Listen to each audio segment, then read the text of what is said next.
law's provisions have gradually taken effect, more than 16 million uninsured Americans have gained coverage so far.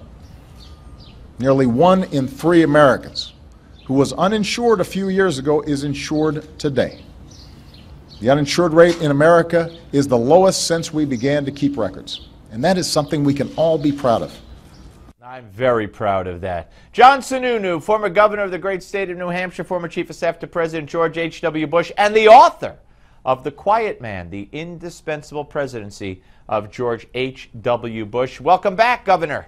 Happy Thursday. Thank you. How's the book going? It's going well. Everybody seems to like it, and I'm very pleased with the response it's getting. So, you know, I'm not an author. I don't know how to sense it very well, but I'm happy. So, if you're happy, that's good. Right. That's absolutely good. All right, let's talk a little bit about your reaction to today's Supreme Court ruling. There were two. Let's talk about the most widely discussed one, obviously, and that's the one on Obamacare. Right. Look, this court on that decision, as Justice Scalia pointed out in his dissent, decided to interpret the word state as meaning state and almost anything else. And Scalia's dissent on it is a classic discussion of courts going much too far.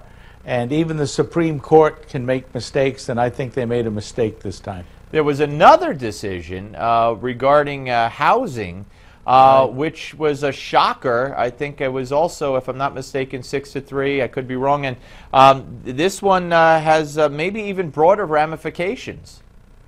Well, that one, what was shocking about that one is that the whole decision of the court that in essence is going to allow statistics to determine prejudice in the heart of people who develop housing is based on being able to read the minds of those that do construction and development and expand housing.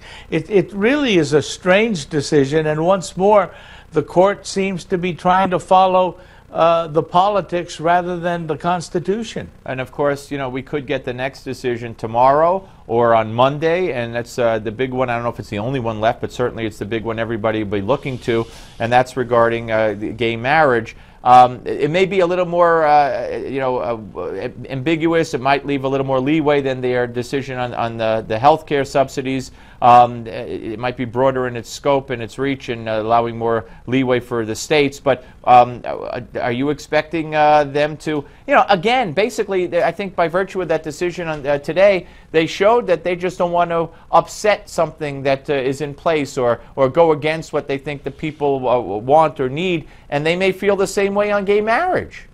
Well, you've got Kennedy, who's still an old in my opinion, a left-leaning Californian at heart, and so I'm suspecting that they're going to continue this trend of decisions. Yeah, all right, well, we shall see about that. All right, where do you come down on this whole rapid, destruction of the Confederate flag, in the wake of the shooting in Charleston?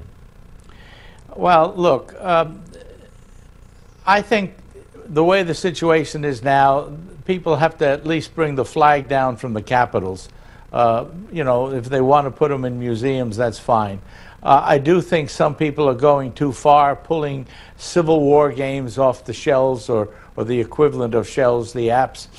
And frankly, the whole thing is gotten to a point where if you're going to try and argue issues, don't give your enemy an easy target. And I think to try and fight this issue on just the flag rather than the issue of unbelievably broad PC at this stage of the game is not a constructive way to go. I think we've got to take the whole issue on rather than pieces of the issue. And I think if you look at it in the same perspective that Seinfeld looked at it, I think you might get a better response. No, I think that's a very good point. Briefly, I want to go back to the Obamacare. And do you think Republicans are doing? Didn't Republicans, when they ran, didn't they promise us they were going to put bill after bill after bill, pass the House, pass the Senate, put it on Obama's desk, and if he signs it, great. If he doesn't, it'll be on the record, and the next Democratic presidential candidate will have to run agreeing or disagreeing. What have they passed besides Keystone, and why haven't they? Well, I think you've reached a point in Congress where they're resigned to the fact that nothing's going to happen with this president there. Why take political abuse with the president just sitting there able to do whatever he wants? We have to have, I think in a way it's better, Steve. It just says, look, Mr. and Mrs. America, to fix the problems we have to have a Republican House, a Republican Senate, and a Republican president. All right, well, that's an interesting take, and maybe you're right. John Sununu, great to talk to you again, folks. Thank you, Steve. Have a good weekend. You too. The book, The Quiet Man, The Indispensable Presidency of George H.W. Bush. Gimme 5 is next. Don't miss it.